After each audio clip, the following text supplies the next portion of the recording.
লাইফে first time মনে হয় এরকম কোনো সর্ষে খেতে আসা।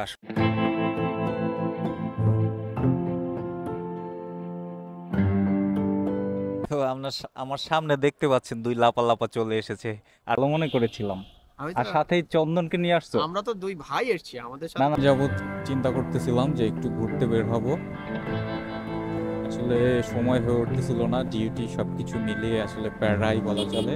তো আজকে একটু চিন্তা ভাবনা করলাম ঘুরতে বের হব, বাট যে ওয়েদার, আসলে ঘোরার মুডটাই নষ্ট হয়ে গেল। বরিশাল ভোলার যে হাইওয়ে রোড আছে, তো ওই রোডটার ওদিকে, তো ওইখানে নাকি দুই পাশের রাস্তার দুপাশে প্রচুর পরিমাণে সর্ষে ক্ষেত, সর্ষে ফুল বা সর্ষে বাগান যেটাই বলেন না কেন।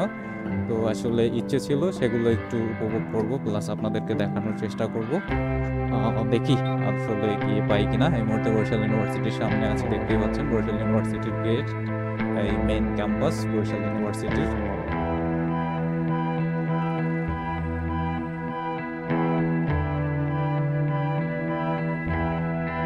তো আমার সামনে দেখতে পাচ্ছেন দুই লাপা লাপা চলে এসেছে।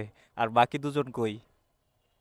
বাকি দুজন আছে, একজন আর টেম্পার কেটে গিয়েছে। কে কাকা, গাড়ি কেমন চলে? রাহুল, দুই জায়গায় স্ট্যান্ড, দুই আরেকটা সামনে দুই শেষ পাওয়া গেছে। বেলা তুমি ওই সর্ষে খেতে, তোমার তো আমি ভালো মনে করেছিলাম। আমি তো আর সাথেই চন্দনকে নিয়ে আসছো। আমরা তো দুই ভাই এসেছি, আমাদের না সাথে তো না না, কেউ নাই। শেষ বেলা তুমি আর চন্দন এই সর্ষে খেতে, আমি আসলে মানতে পারতেছি না আমরা তো ব্যাপারটা। কাপেল নিয়ে। ফাইনালি দেখতেই পাচ্ছেন সর্ষে ফুলের সৌন্দর্য। এটা বরিশাল ভোলা হাইওয়ের একদমই পাশে, বরিশাল ইউনিভার্সিটি থেকে অল্প একটু সামনের দিকে। তো আপনারা যারা বরিশালে আছেন, চাইলেই কাছাকাছি এই জায়গাটা আসতে পারবেন, আসলে এর সৌন্দর্যটা আসলে উপভোগ করতে পারবেন। তো দেখতেই পাচ্ছেন আমরা মোটামুটি অনেক কয়জন, 5 জন আছি, আরও 2 জন আসতেছে, ওরা একটু লেট হওয়ার কারণে আসলে ওরা আমাদের সাথে আসলে জয়েন করতে পারতেছে না। জানি না আসলে আলোটা থাকতে থাকতে ওরা আসলে চলে আসতে পারবে কিনা। বাট ফাইনালি আমরা যে উদ্দেশ্য নিয়ে আসলাম, তো দেখি সেটা যে সৌন্দর্যটা উপভোগ করার।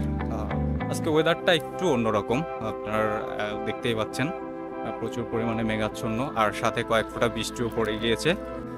লাইফে ফার্স্ট টাইম মনে হয় এরকম কোনো সর্ষে খেতে আসা। আসলে ওইভাবে কখনোই যাওয়া হয় না। সবার ভিডিও আপলোড বলেন, ছবি, এগুলো দেখে দেখে অভ্যস্ত ছিলাম, সবার মুখে ছিলাম যে সর্ষের ভূত তাড়ানো বা কিছু একটা। তো আজকে ফাইনালি আমি সেই সর্ষের ভূত তাড়াতে চলে আসলাম সর্ষে খেতে। সুন্দর, খুবই সুন্দর, ভালো লাগতেছে খুব। এই সর্ষেটার এক এক রকম ব্যবহার আছে। যখন এই দেখতেই পাচ্ছেন সর্ষে পাতাটা, এই যে সর্ষে শাক, এটা যখন ছোট থাকে তখন এটি শাক হিসাবে ব্যবহার করা যায়, শাক হিসাবে আমরা খেতে পারি। ফাইনালি দেখতেই পাচ্ছেন কিছুটা ফল। এই ফলটা যখন হয় তখন এটা যখন পেকে যায় একটা পরিপূর্ণ সরিষায় রূপান্তরিত হয়। আর আরেকটা বিশেষ বিষয় হচ্ছে এই যে ফুলগুলো যখন ফুটে আছে সর্ষে ফুল চারদিকে, এর আশেপাশে প্রচুর পরিমাণে মৌমাছি আছে। চাইলে এই সর্ষে ক্ষেত থেকে মধু সংগ্রহ করতে পারে। অনেকে এরকম কাজ করে যে লিচু ফুল বা অন্যান্য ফুল আছে বা সর্ষে ফুল, সেই সর্ষে ফুল থেকে মধু সংগ্রহ করে। সেই মধু সংগ্রহ করার জন্য বিভিন্ন রকমের যে প্রসেস আছে, যে ফার্ম টাইপের বলেন, সেই সর্ষে ক্ষেতে করে থাকে। তো আমাদের এটা খুবই একটা উপকারী শস্য, যেটা আমাদের বিভিন্ন কাজে আসে। সেটা তো বললামই যে আমরা এটা থেকে মধু সংগ্রহ করার ব্যবস্থা করতে পারি, শাক হিসাবে ব্যবহার করতে পারি। সর্ষে দানা, যে সর্ষে ইলিশ, খুবই জনপ্রিয় একটি জিনিস। আহ, সেটা আমাদের সব এই একটা জিনিস থেকেই যোগান হয়ে থাকে। তো সবাই ভালো থাকবেন, দেখা হবে আবার পরবর্তী কোনো নতুন ভিডিওতে।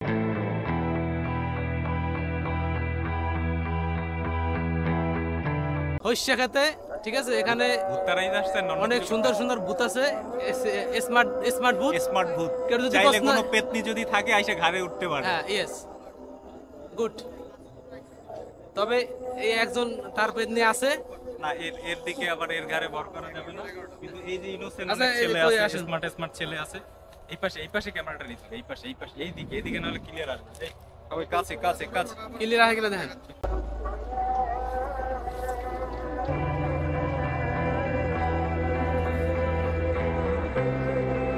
বাবুল তো কুমার, কিন্তু সে সুচিত্রাকে নিয়ে আসে।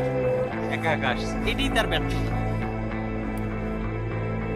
ঠিক আছে, সুচিত্রা কুমার আছে। শাবাশ ভাই, শাবাশ। আছে, কারো ভাইপো, কারো দাদা, কারো জামাই, সব ঠিক আছে এবারে সিরিয়াল আহ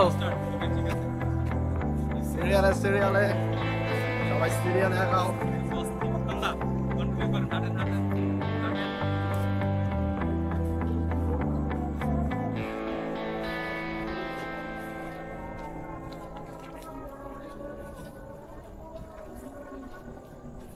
তোমাদের রাস্তা তো এদিকে, আপনি ওদিকে কই যাচ্ছেন?